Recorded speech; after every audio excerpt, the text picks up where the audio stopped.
Hello friends, welcome to my channel. आज की class में हम अपना जो लास्ट ईयर जो पेपर आया था मर्ज साइकिल का, जो 2021 का जो शिफ्ट सेकंड का पेपर था, वो मैं कंप्लीट सॉल्व कराऊंगी। ठीक है, पूरी मैराथन क्लास होगी, बड़ी क्लास होगी, जिसके अंदर मैं सारे क्वेश्चन के जो भी आंसर होगा वो बताऊंगी, एनालिसिस बताऊंगी। ठीक है, उससे रिलेटेड क्या क्या क्वेश्चन आ सकते हैं वो बताऊंगी। ठीक है, तो चलो क्लास को स्टार्ट करते हैं। पहला क्वेश्चन है, imperialism is the highest stage of capitalism. Imperialism है वो हाईएस्ट स्टेज है कैपिटलिज्म की। ये स्टेटमेंट किसकी है ये हमें बताना है। ठीक है, तो इसमें साम्यवाद पूंजीवाद की उच्चतम चरण है, ये कथन किसका है। ठीक है, हिंदी में ये है। इसमें जो मेरी स्लाइड्स में जो हाफ जो भी अक्षर थे, आधे अक्षर लिखने थे, वो आ नहीं रहे हैं। ठीक है, तो अच्छे से हिंदी थोड़ी पेस्ट नहीं हो रही, कोई बात नहीं। तो मैं वैसे मुंह से बता दूंगी आपको बोल के। ठीक है, ओरली। तो पहली इसका करेक्ट आंसर क्या होगा, वी.आई. लेनिन। ठीक है, तो ये सबको पता होगा, imperialism highest stage of capitalism, ये किसकी स्टेटमेंट है, लेनिन की। ठीक है, उन्होंने बुक भी लिखी थी, imperialism highest stage of capitalism. ठीक है, सबको पता है।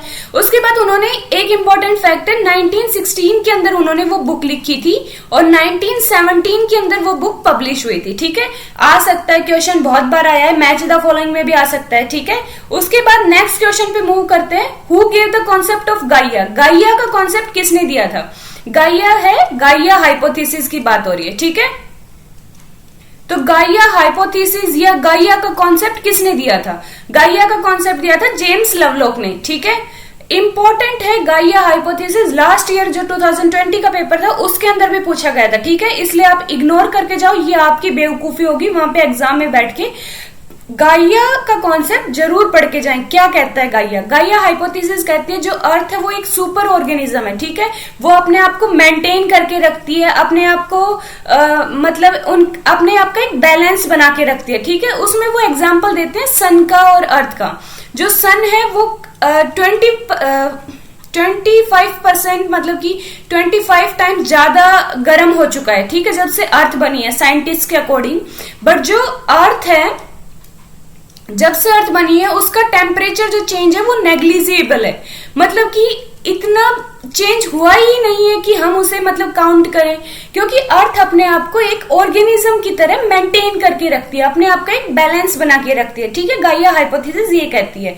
ये क्वेश्चन लगातार 2 सालों में आ चुका है, आगे भी आने वाला है, क्योंकि जो इकोलॉजिज्म जो चैप्टर है या इकोलॉजिज्म जो ट्रेडिशन है वो न्यू ट्रेडिशन है, और उसे मतलब आप इग्नोर करें ये हमारी मिस्टेक होगी। ठीक है, आप उसे जरूर पढ़ के जाएं, गाइया हाइपोथेसिस और जिनसे जो भी रिलेटेड है।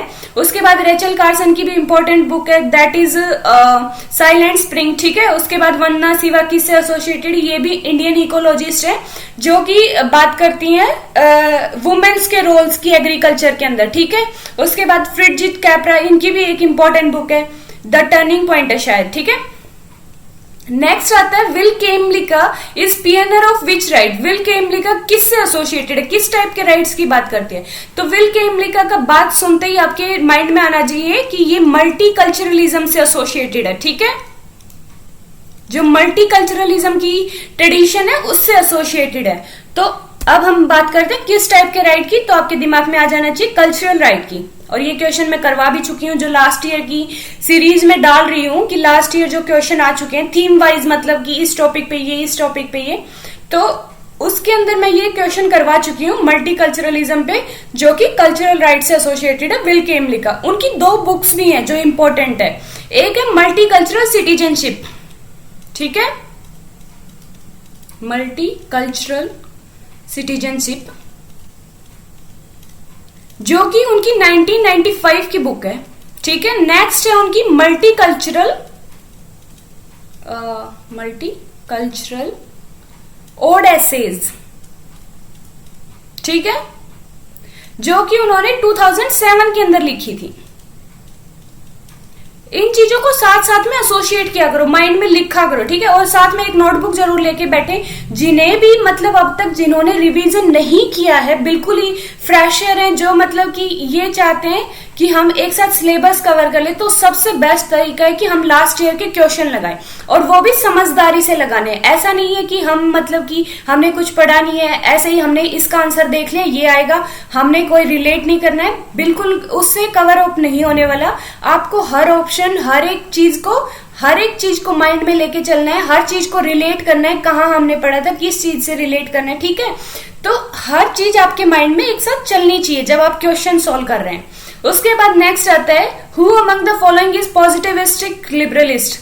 जो पॉजिटिव लिबरलिस्ट है इनमें से कौन है, ठीक है, सकारात्मक उदारवादी कौन है। एच.जे. लास्की है, ये आपको पता होना चाहिए, मैं करवा भी चुकी हूँ लिबरलिज्म की ट्रेडिशन में। एच.जे. लास्की है। उसके बाद जो मिल्टन फ्रीडमैन और रॉबर्ट नोजिक है वो लिबर्टेरियन ट्रेडिशन से एसोसिएटेड है, ठीक है, एसोसिएटेड है। उसके बाद जो हर्बर्ट स्पेंसर, चलो उन्हें छोड़ भी देते हैं। एच.जे. लास्की पॉजिटिव लिबरलिज्म से है, वेलफेयर स्टेट की बात करते हैं, ठीक है, इंपॉर्टेंट है, याद रखना। देन नेक्स्ट आता है, who has given the concept of fiduciary trust. Fiduciary trust की बात कौन करते हैं, ठीक है, इनमें से ये हमें बताना है। तो फिड्यूसरी ट्रस्ट एक जो लॉ क्या है, वैसे ये टॉपिक लीगल उसमें आता है। इसमें कहते हैं कि फिड्यूसरी ट्रस्ट मतलब होता है कि किसी को हम पावर देते हैं कि वो हमारे उस बेस पे एक्ट करे, ठीक है, कि मतलब वो हमें अगर कोई भी डिसीजन देगा तो हम उसे मानेंगे, ठीक है।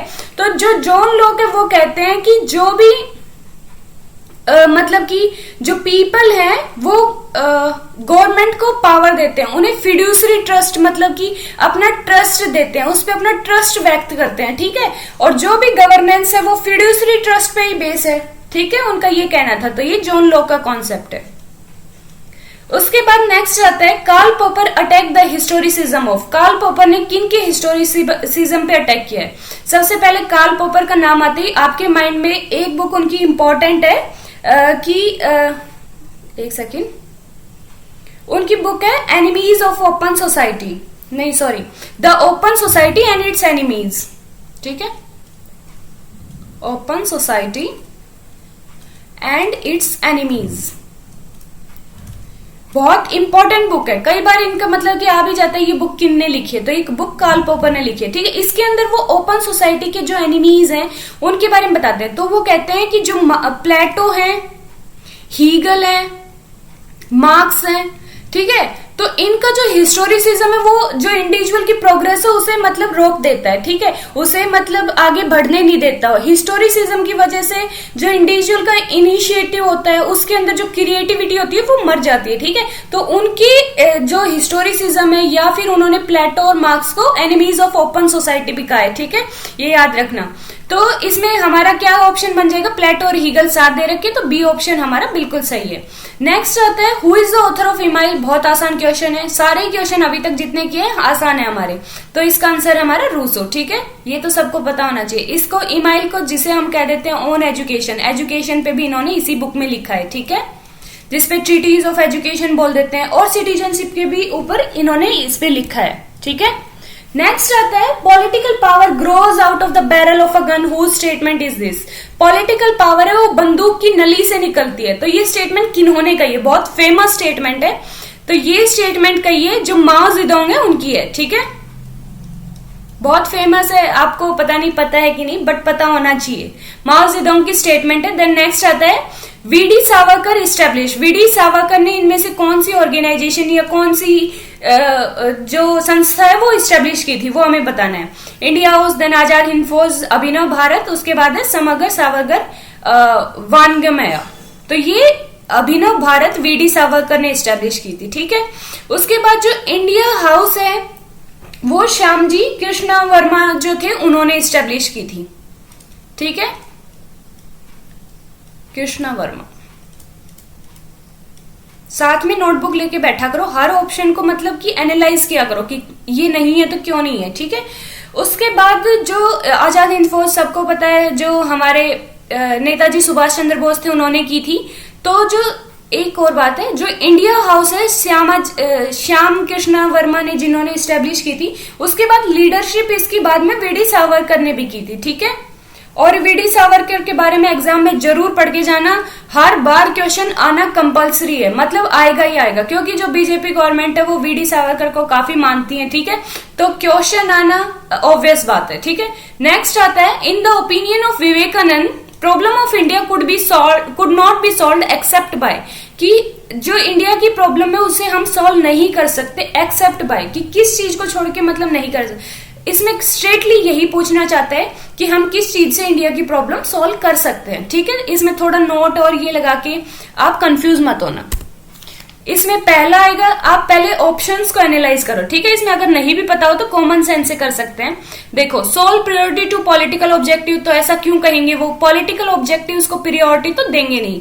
नेक्स्ट आता है, expanding the social basis of nationalism, बिल्कुल सही है।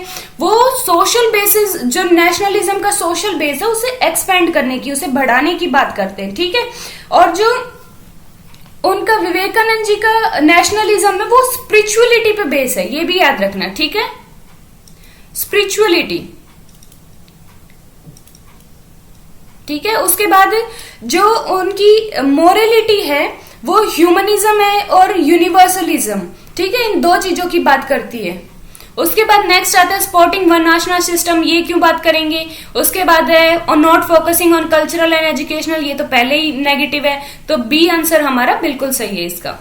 नेक्स्ट आता है, who among the following had written the book title Kautilya the Arthashastra, Kautilya the Arthashastra book किन्होंने लिखी है, ठीक है, ये हमें बताना है। तो आपके माइंड में आ रहा होगा द अर्थशास्त्र, ये तो कौटिल्य की ही बुक है, तो बहुत ही इंपॉर्टेंट है ये। सॉरी एक सेकेंड, जो कौटिल्य द अर्थशास्त्र बुक है, वैसे ही बहुत टिपिकल क्वेश्चन था, अगर आपको पता है तो ही आप कर सकते हो, कहीं से भी उठा के देने वाला क्वेश्चन था। इसमें करेक्ट आंसर जो दे रखा है वो है एलन रंगाराजन, ठीक है, एलन रंगाराजन ने लिखी है। अदरवाइज जो कौटिल्य ने बुक लिखी थी वो अर्थशास्त्र थी, जो एलन रंगाराजन ने लिखी है वो है कौटिल्य द अर्थशास्त्र, ठीक है। आपको पता होगा तो ही आप कर सकते हो, अदरवाइज तो इसमें आंखें बंद करो, तुक्का मारो और आगे बढ़ो, वो वाली बात है, ठीक है। नेक्स्ट आता है, the mind therefore had to be decolonised first because it could be made more responsive to freedom, कि सबसे पहले हमें माइंड को डीकोलोनाइज करना होगा, ठीक है, तभी हम फ्रीडम के प्रति हम रिस्पॉन्सिव बन पाएंगे।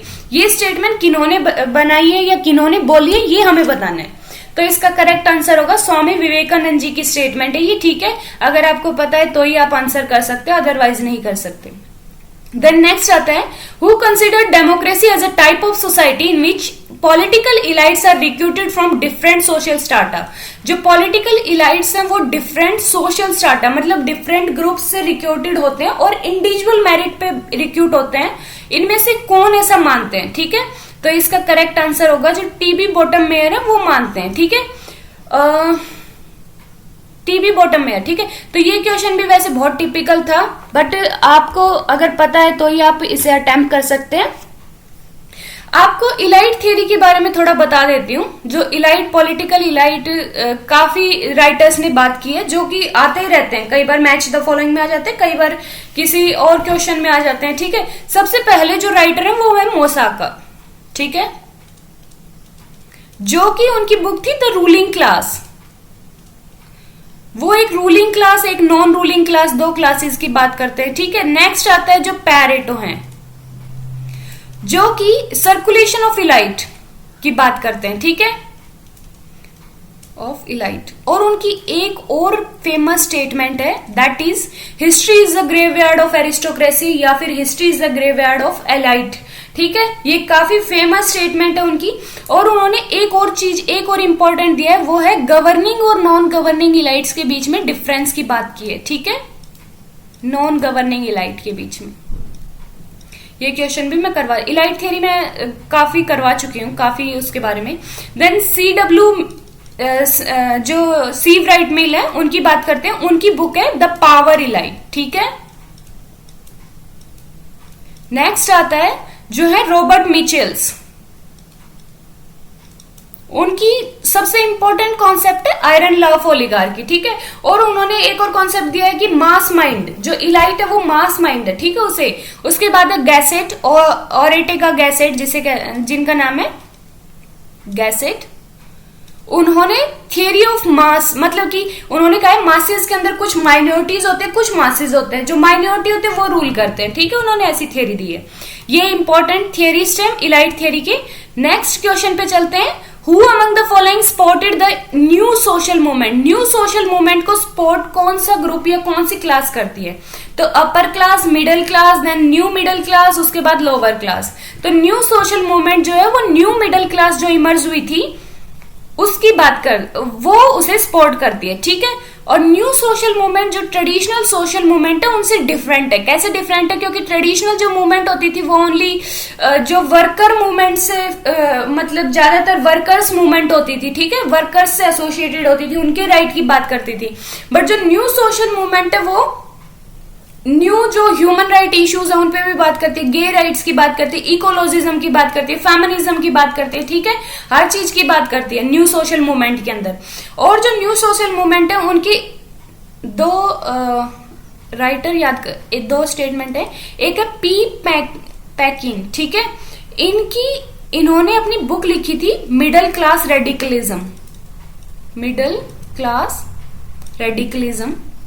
न्यू सोशल मूवमेंट के बारे में आप पढ़ के जरूर जाना, क्योंकि हमारे सिलेबस में भी होता है और एक नया है टॉपिक, ठीक है, पहले कन्वेंशनल नहीं होता था। जो आज का जो मूवमेंट होती है वो न्यू सोशल मूवमेंट के अंदर ही आती है, ठीक है।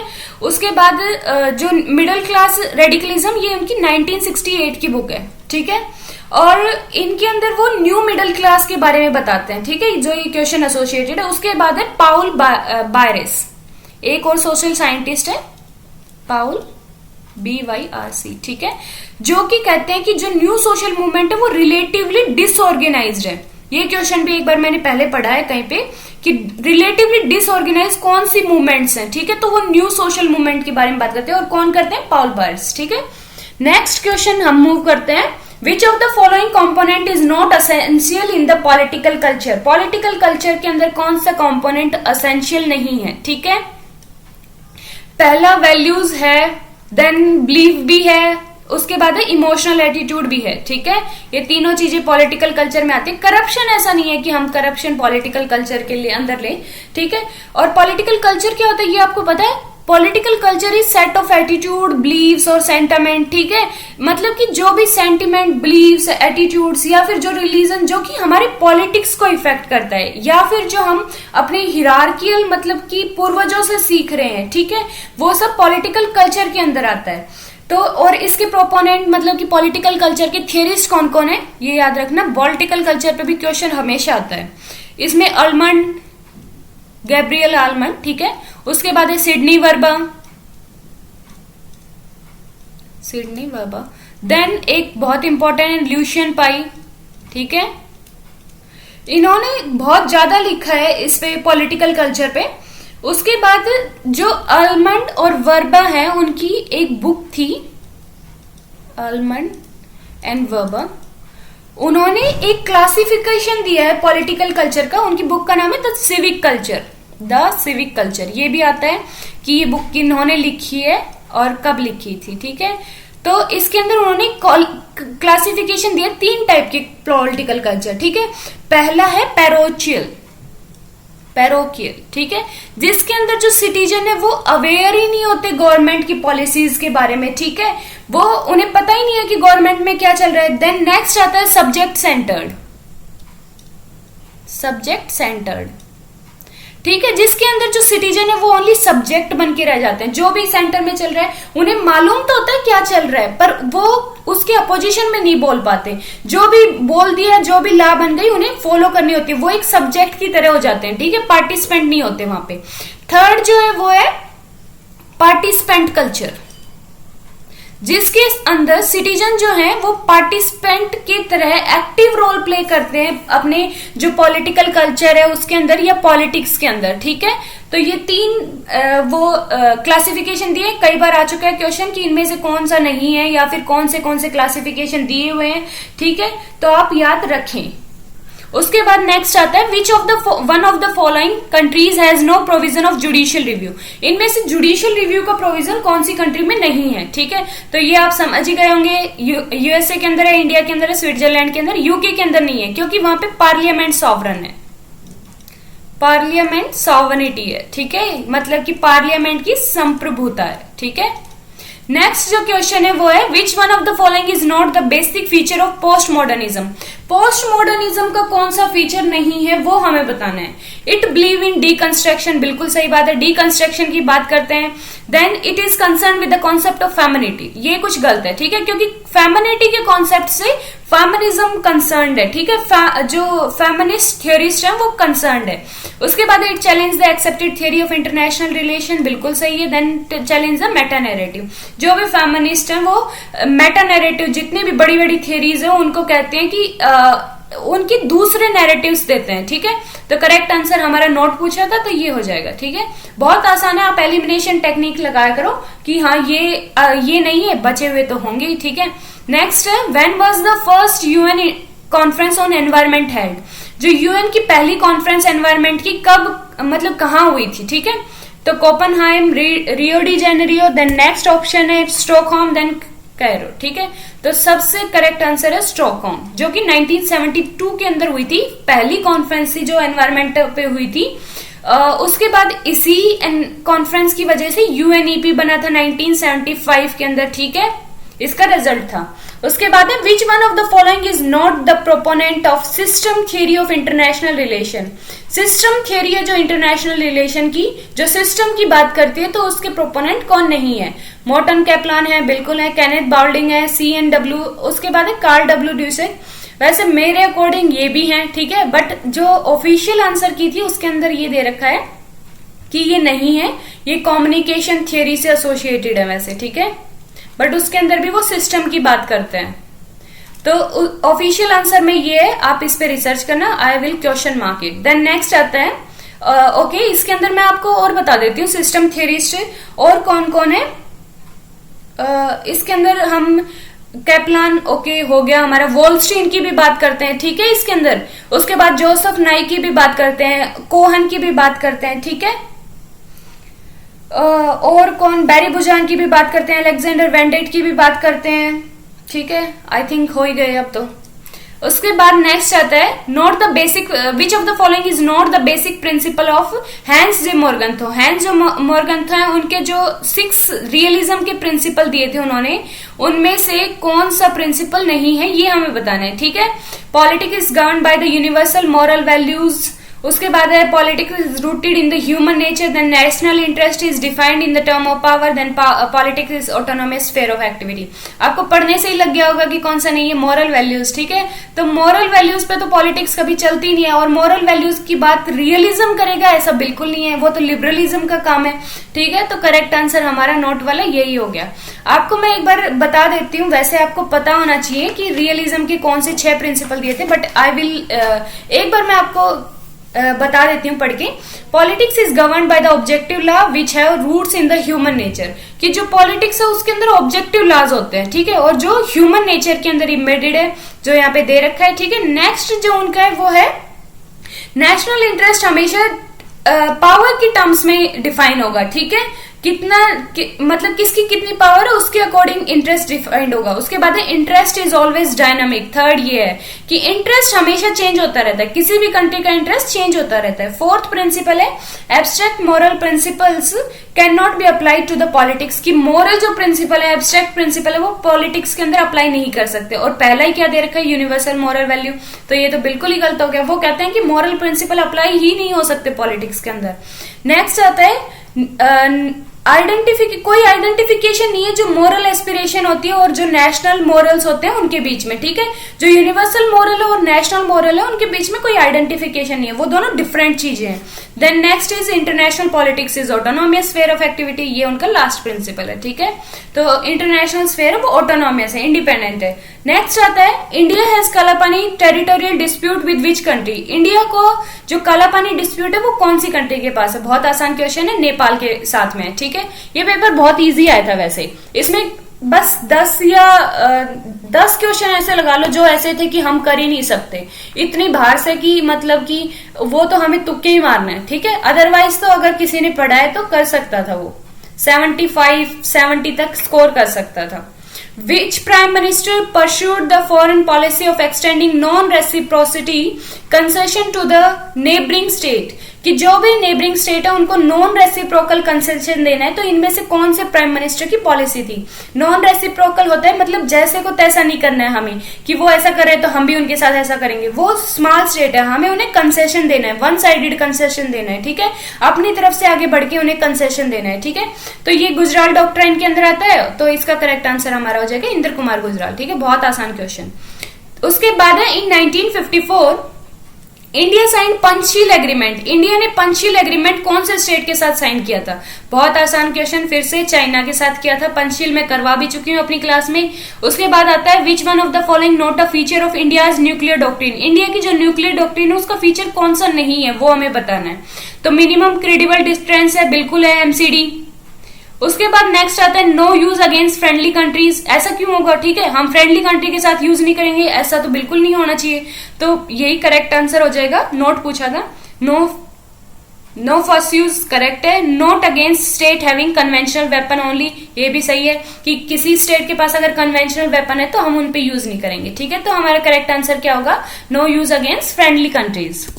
नेक्स्ट आता है हमारा which of the following state of India have same number of representative in the Lok Sabha. कि इनमें से किन किन स्टेट के पास सेम रिप्रेजेंटेटिव है लोकसभा के अंदर, सेम नंबर की इतने ही मतलब सेम नंबर में लोकसभा में रिप्रेजेंटेटिव जा रहे हैं। तो देखो इसमें एलिमिनेशन टेक्निक अगर हमें पता भी नहीं है तो ठीक है। तो देखो चंडीगढ़, दिल्ली और पौंडीचेरी, तो इनमें सेम कैसे हो सकते हैं? दिल्ली के अंदर ज्यादा है, ठीक है, हम कॉमन सेंस भी लगा सकते हैं। नेक्स्ट आता है मणिपुर, मेघालय एंड हिमाचल प्रदेश। तो हिमाचल को हम मणिपुर और मेघालय इनके साथ कंपैरिजन नहीं कर सकते, क्योंकि हिमाचल में ज्यादा सीटें हैं, ये तो आपको पता ही होगा। और नॉर्थ ईस्ट के अंदर सबसे ज्यादा सीटें असम के अंदर है और सभी के अंदर 2 या 1 सीटें हैं, ठीक है। तो ये भी हम एलिमिनेट करेंगे। अब लास्ट पे आ जाओ उत्तराखंड, नागालैंड, हरियाणा। तो नागालैंड का कंपैरिजन हम हरियाणा या उत्तराखंड से कैसे कर सकते हैं? ठीक है, ये भी रॉन्ग हो गया। तो हमारा एक ही ऑप्शन बचा है, that is Arunachal Pradesh, Goa and Tripura, ठीक है। और इन तीनों स्टेट्स के अंदर 2-2 सीटें हैं, ठीक है, ये याद रखना। नेक्स्ट आता है which one of the following fundamental right are provided to both citizen and non citizen. इनमें से कौन सा राइट सिटीजन और नॉन सिटीजन के प्रोवाइडेड है? तो याद रखना जो भी राइट जीने के लिए जरूरी होते हैं, ठीक है, इंपॉर्टेंट होते हैं, तो वो दोनों को प्रोवाइडेड है। और जहां पर भी मतलब इंडिया के मतलब इंटरेस्ट की बात आ जाए या फिर अपने सिटीजन्स को एम्प्लॉयमेंट या फिर अपॉर्चुनिटी देने की बात आ जाए, वहां पे हम ओनली सिटीजन्स को देते हैं। तो इसमें राइट टू इक्वलिटी तो सबको ही देना पड़ेगा, ये आंसर हो जाएगा। एक बार फिर भी मैं आपको बता देती हूँ कौन से हमारे यहाँ पे हम टेबल बना लेते हैं, ठीक है, कि fundamental rights only to citizen, कि ओनली सिटीजन्स के पास है जो वो हमें, तो वो कौन कौन से राइट हैं जो ओनली सिटीजन्स के पास हैं?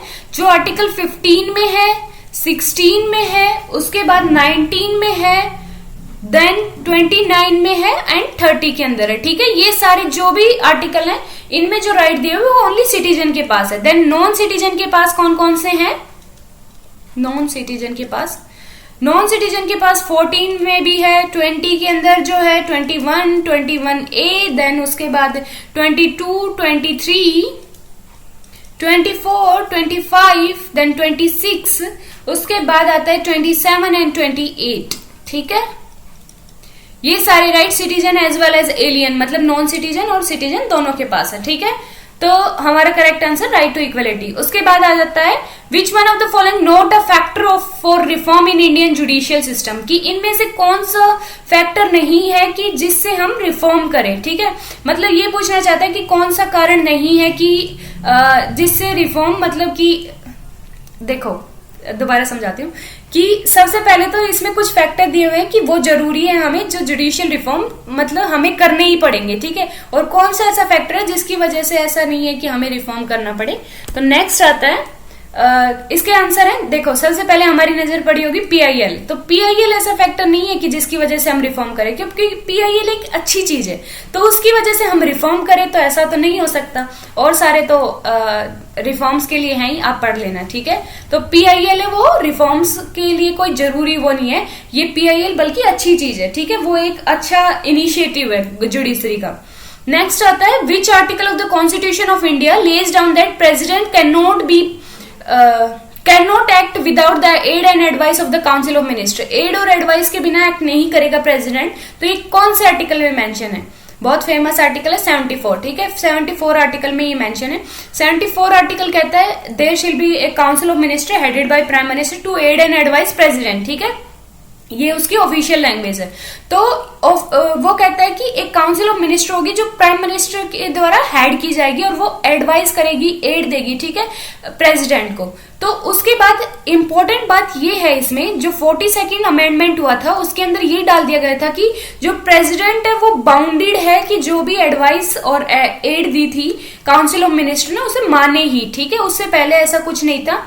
बट जो 44th अमेंडमेंट हुआ था उसके अंदर ये डाल दिया गया था कि प्रेसिडेंट एक बार कंसिडरेशन के लिए वापस कर सकता है, उसके बाद अगर दोबारा वही एडवाइस आई तो उसे मानना ही होगा, ठीक है। ये इंपॉर्टेंट है, नोट करने लायक चीजें, आगे क्वेश्चन आ भी सकता है, ठीक है। नेक्स्ट आता है Which one of the following statement about social action group is not correct? जो सोशल एक्शन ग्रुप है उसके बारे में कौन सी स्टेटमेंट करेक्ट नहीं है? सोशल एक्शन ग्रुप होता है एक टाइप ऑफ, मतलब एक स्मॉल ग्रुप जो एक सोसाइटी के अंदर होता है, एक स्मॉल ग्रुप होता है जो कि मतलब अगर सोसाइटी के अंदर कोई भी प्रॉब्लम हुई छोटी मोटी, ठीक है, तो वो आपस में सॉल्व कर रहे हैं, ठीक है, एक कलेक्टिव एफर्ट्स के टाइप में होता है, ठीक है। तो these are micro action group, ये बिल्कुल सही बात है, वो छोटे एक्शन ग्रुप है। तो उसके बाद they work for enhancement of technical capacities of urban agency, तो ये कैसे हो सकता है? ये तो गलत बात है, वो इतने छोटे होते हैं, वो तो सिर्फ सोसाइटी के अंदर होते हैं, तो उन्हें उनके अंदर इतनी कैपेसिटी नहीं है कि वो टेक्निकल कैपेसिटीज दे अर्बन एजेंसीज को, उनकी कैपेसिटी को इनहांस करे, ठीक है। तो हमारा नोट पूछा था, तो ये आंसर बिल्कुल सही है। नेक्स्ट आता है हमारा जो 13th 5 ईयर प्लान है, उसके अंदर कौन सा बात नहीं थी, उसका कौन सा एम नहीं था, ये हमें बताना है। तो जो 13th 5 ईयर प्लान है, जो लास्ट प्लान था, ठीक है, an effective system of planning and monitoring and evolution था, बिल्कुल।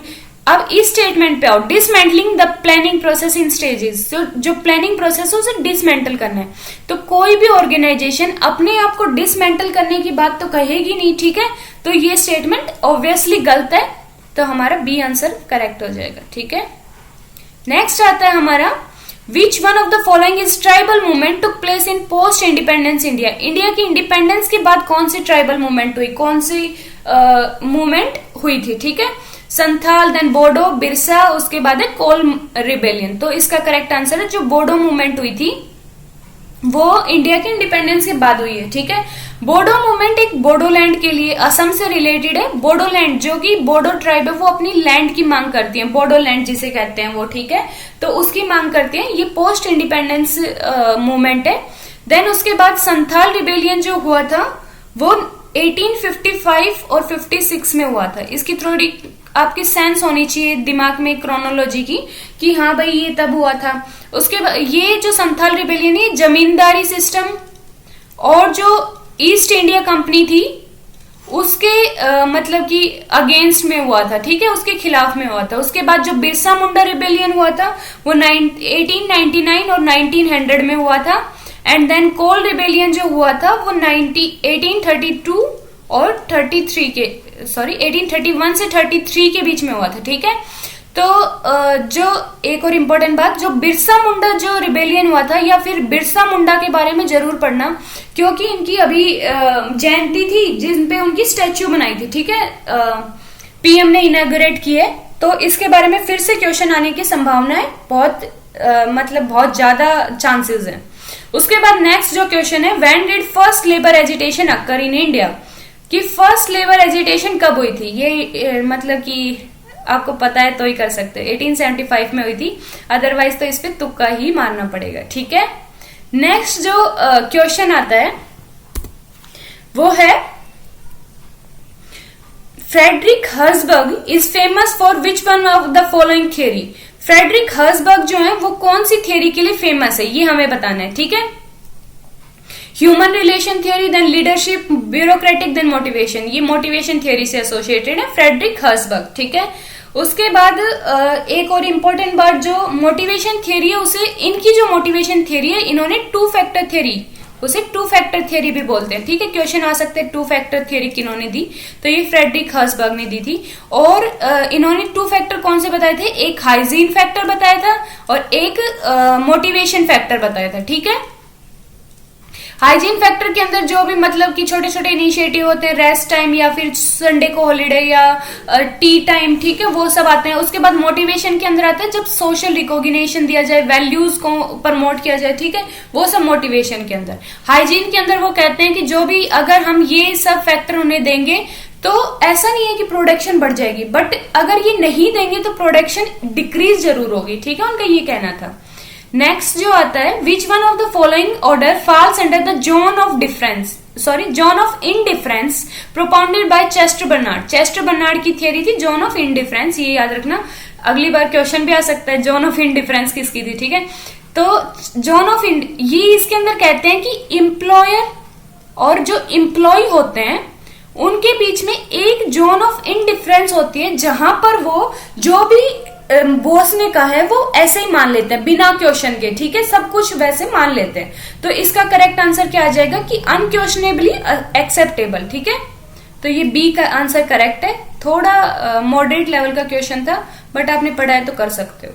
उसके बाद नेक्स्ट आता है कॉन्फ्लिक्ट इज नॉट वारफेयर, कि कॉन्फ्लिक्ट एक वारफेयर नहीं है, एक वार नहीं है, but is only an appearance of difference, कि एक डिफरेंस है, ठीक है, दो की सोच में एक डिफरेंस जो होता है, डिफरेंस ऑफ ओपिनियन का डिफरेंस है, ऑफ इंटरेस्ट का डिफरेंस है, not only between employee and employer, कि एम्प्लॉय और एम्प्लॉयर के बीच में ही ऐसा नहीं है, बट ऑल्सो बिटवीन मैनेजर, कि मैनेजर्स के बीच में भी है, ये डायरेक्टर्स के बीच में भी है, ठीक है, जहां पर भी डिफरेंस होता है वहां पे कॉन्फ्लिक्ट हो जाता है, ठीक है।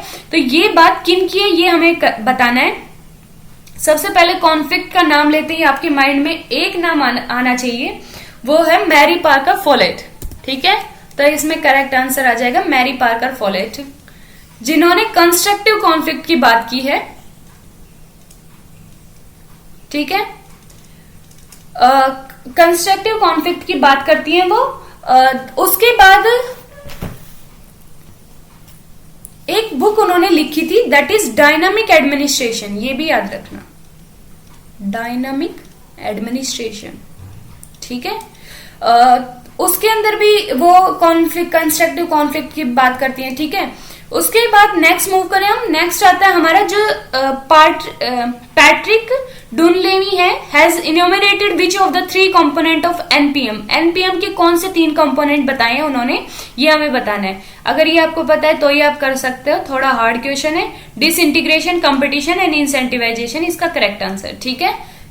उसके बाद जो पैट्रिक डुनलेवी है, उन्होंने एक आर्टिकल भी लिखा था 2006 के अंदर, उन्होंने कहा था new public management is dead, long live digital era governance, ठीक है, उन्होंने ये स्टेटमेंट दी थी। अगर ये आ जाए तो भी आप रिलेट कर लेना, ये लास्ट ईयर में आई हुई है। उसके बाद आता है Indian Institute of Public Administration, जो Indian Institute of Public Ad है IIPA, वो कहां पर है, ठीक है, ये कब इस्टेब्लिश हुआ, गवर्नमेंट ऑफ इंडिया ने कब इस्टेब्लिश किया, ये हमें बताना है, ठीक है, जो कि एक थिंक टैंक की तरह काम करता है पब एड की फील्ड में। तो इसका करेक्ट आंसर जो है 1954 के अंदर इस्टेब्लिश हुआ था, मार्च के अंदर, ठीक है।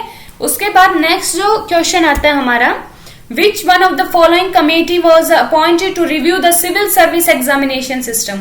सिविल सर्विस के सिस्टम को रिव्यू करने के लिए कौन सी कमेटी बनाई थी वो हमें बताना है, ठीक है।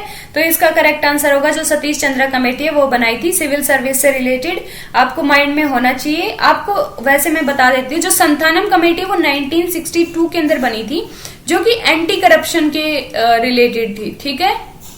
उसके बाद अशोक मेहता कमेटी, ये जनता गवर्नमेंट आई, पंचायती राज के बारे में थी, ठीक है, पंचायती सिस्टम के बारे में थी, 1977 शायद ये तब अपॉइंट हुई थी। उसके बाद जो सतीश चंद्रा कमेटी वो 1989 के अंदर अपॉइंट हुई थी, ठीक है। कोठारी कमेटी ने जो भी रिकमेंडेशन दी थी उन्हें थोड़ा और आगे बढ़ाने के लिए ये सतीश चंद्रा कमेटी बनी थी। देन LM सिंघवी कमेटी है, वो पंचायती राज से ही रिलेटेड है वो भी, और ये शायद राजीव गांधी के टेन्योर में बनी थी, ठीक है, ये भी पंचायती से रिलेटेड है, ये भी याद रखना, ठीक है। कमेटीज बहुत बार आती है, कौन सी कमेटी किससे रिलेटेड है, कब अपॉइंट हुई थी, उसकी क्रोनोलॉजी क्या है, ठीक है। इसमें भी 2 क्वेश्चन दिए हुए हैं कमेटी के ऊपर, एक आगे आएगा क्रोनोलॉजी में। उसके बाद आता है which one of the following is redressal mechanism of grievances, कि जो ग्रीवेंसेज रिडर्सल मैकेनिज्म है, जो कि सिटीजन्स की प्रॉब्लम सुनने के लिए, उनकी शिकायतें सुनने के लिए, इनमें से कौन सा है, ठीक है। तो इंडिया के अंदर जो आरटीआई है वो अफेक्टिवली इसके लिए काम कर रहा है, ठीक है। आरटीआई लगभग लोग आरटीआई लगा के ही इंफॉर्मेशन लेते हैं और मतलब काफी चीजें इससे सॉल्व भी होती हैं आरटीआई लगा के, ठीक है। तो आरटीआई एक ग्रीवेंसेस रिडर्सल मैकेनिज्म की तरह काम कर रहा है इंडिया के अंदर। नेक्स्ट आता है who was the chairman of health survey and the development committee appointed in 1943 by in India. 1943 के अंदर जो health survey and development committee बनी थी उसके चेयरमैन कौन थे?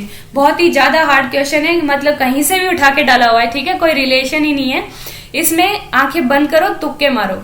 तो इसका करेक्ट आंसर वैसे है सर जोसेफ भोरे। ये वैसे मुझे भी नहीं पता था। उसके बाद नेक्स्ट जो आता है हमारा who among the following R post modernist thinker. Post modernist thinker कौन है, ठीक है, इनमें से बहुत ही आसान क्वेश्चन है अगर आपने पोस्ट मॉडर्निज्म पढ़ा है।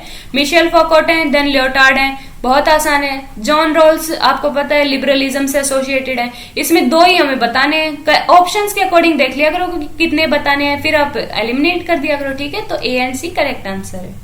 उसके बाद है shallow ecologist believe in. Shallow ecologist जो है वो किस चीज में बिलीव करते हैं वो हमें बताना है, ठीक है। तो इकोलॉजिज्म है उसके अंदर दो टाइप के इकोलॉजिस्ट हैं, एक है डीप इकोलॉजिस्ट, ठीक है, नेक्स्ट है शैलो इकोलॉजिस्ट। डीप इकोलॉजिस्ट है वो इकोसेंट्रिक है कि मतलब कि सिर्फ इकोलॉजिज्म मतलब कि सिर्फ इकोलॉजी पे ही कंसंट्रेटेड है। वो ग्रोथ के एंटी ग्रोथ है, मतलब कि उन्हें वो ग्रोथ के बिल्कुल खिलाफ है। वो कहते हैं कि उसकी वजह से जो अर्थ की है वो इकोलॉजी है वो डिस्टर्ब हो रही है, ठीक है। वो एंटी ग्रो मतलब ग्रोथ के बिल्कुल खिलाफ में है। उसके बाद है शैलो इकोलॉजिस्ट है वो ग्रोथ को सपोर्ट करते हैं। वो कहते हैं सस्टेनेबल ग्रोथ होनी चाहिए, ठीक है।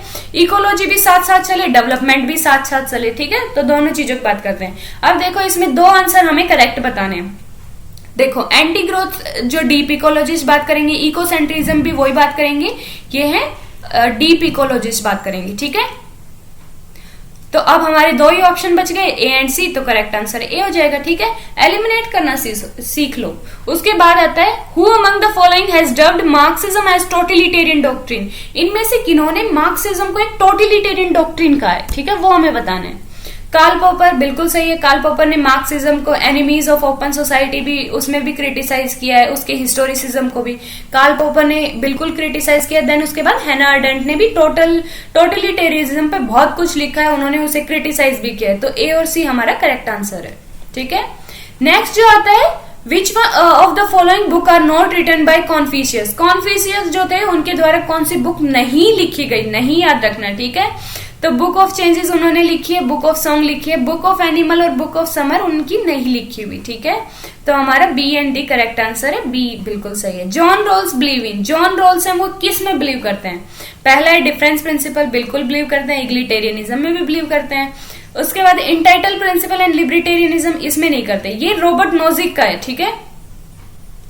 आप बार बार क्वेश्चन करोगे ना आपको ऐसा लगेगा रिपीट हो रहे हैं यार, वही सेम चीज आ रही है, तो आपको अपने आप मतलब कि फील होने लग जाएगा मुझे आ रहा है, कॉन्फिडेंस बिल्ड होगा, ठीक है, अपने अंदर। तो ए और सी हमारा करेक्ट आंसर है, जो कि किस ऑप्शन में दिया हुआ है? डी ऑप्शन में। नेक्स्ट आता है गांधी कॉन्सेप्ट ऑफ स्वदेशी इम्पैक्टेड बाय। गांधी का जो कॉन्सेप्ट था स्वदेशी का वो किससे इम्पैक्ट होता है, ठीक है। तो इसमें डीप एथिकल स्पिरिचुअल कॉन्विकेशन बिल्कुल सही है, जो भी उनकी एथिकल और स्पिरिचुअल कॉन्विकेशंस थी उनसे। उसके बाद है his understanding of economic condition of people specially at the grass root, बिल्कुल सही है। जो इकोनॉमिक कंडीशन थी इंडिया के अंदर जो लोगों की, उससे इफेक्टेड है, सही बात है। उसके बाद है influence of the Ruskin's book unto this last, बिल्कुल सही है। उसके बाद है his focus on truth and understanding of Jainism, सही है, ठीक है। और रस्किन जो रस्किन बॉन्ड की उनकी बुक जिससे वो इफेक्टेड है, इससे सबसे इंपॉर्टेंट जो है उन्होंने सर्वोदय का कॉन्सेप्ट लिया है। बट आंसर की में सारे दे रखे हैं, तो इसमें ए बी सी डी, ठीक है, आप करेक्ट कर लो। अदरवाइज तो सी मुझे कम ही लग रहा है, बट सी हर ऑप्शन में दे रखा है तो हमें लेना ही है, ठीक है। तो इसलिए सारे ऑप्शन हमारे बिल्कुल सही हैं। उसके बाद है Nehru idea of nationalism was based on. Nehru का जो आइडिया है नेशनलिज्म का वो किस पे बेस है, ठीक है। सबसे पहले देखो पहला ही ऑप्शन मिलिटेंट नेशनलिज्म, तो मिलिटेंट नेशनलिज्म की नेहरू क्यों बात करेंगे, ठीक है। अब देखो ऑप्शन हमारे 3 बच गए और ऑप्शन के अंदर हर एक के अंदर 3-3 दे ही रखे हैं कि हाँ ये तो लेने ही है, तो हमारा correct answer B C D हो जाएगा, ठीक है, जो बी में दे रखा है। नेक्स्ट जो आता है, हमें पढ़ने की भी जरूरत नहीं होती जब हम मतलब कि एलिमिनेट कर देते हैं, वैसे आप पढ़ लेना, ठीक है, ताकि स्टेटमेंट आगे भी हमारे काम आ जाए कि कौन सी किसकी बात है, कि इन्होंने क्या कहा है। उसके बाद है which of the following statement are true about the concept of total revolution. जो टोटल रिवॉल्यूशन कॉन्सेप्ट था जेपी नारायण का, उसके बारे में कौन सी सही बातें हैं वो हमें बताना है, ठीक है। इसके अंदर देखो प्रिजन डायरी उनकी नोटबुक है, प्रिजन डायरी उनकी बुक है जो उन्होंने लिखी है, उसके अंदर टोटल रिवॉल्यूशन की बात करते हैं, बिल्कुल सही है। It can be traced to the crumbling Indian polity under the burden of corruption, the rise of authoritarianism, social discrimination. जो भी बर्डन करप्शन का हो रहा था, अथॉरिटेरियनिज्म, उसके बाद डिस्क्रिमिनेशन, उससे इंडियन पॉलिटी को बाहर उबारना, ठीक है, उन चीजों को क्रम्बल करना, ये बिल्कुल सही है। देन नेक्स्ट आता है his quest for the moral society as basis of the democracy was guiding force behind his total revolution, सही बात है, मॉरल सोसाइटी को फॉर्मेशन करना चाहते थे। Then his concept of total revolution was based on his support for political centralisation and economic decentralisation. ऐसा क्यों होगा, वो पॉलिटिकल सेंट्रलाइजेशन के तो बिल्कुल विरुद्ध थे, ठीक है, तो हम ये स्टेटमेंट गलत है, तो एबीसी बिल्कुल सही स्टेटमेंट है, तो करेक्ट आंसर हमारा डी ऑप्शन, ठीक है, एबीसी इसमें दिया हुआ है। देन नेक्स्ट आता है the behavioural approach to the study of politics are. Behavioural जो अप्रोच है स्टडी ऑफ पॉलिटिक्स में, वो किस किस चीज क्या क्या उसके फीचर है वो हमें बताना है। इंपेरिकल इन नेचर, बिल्कुल सही है, इंपेरिकल है behavioural approach. Then focused on fact, ये भी सही बात है, बिहेवियरलिज्म फोकस करता है फैक्ट्स के ऊपर, ठीक है।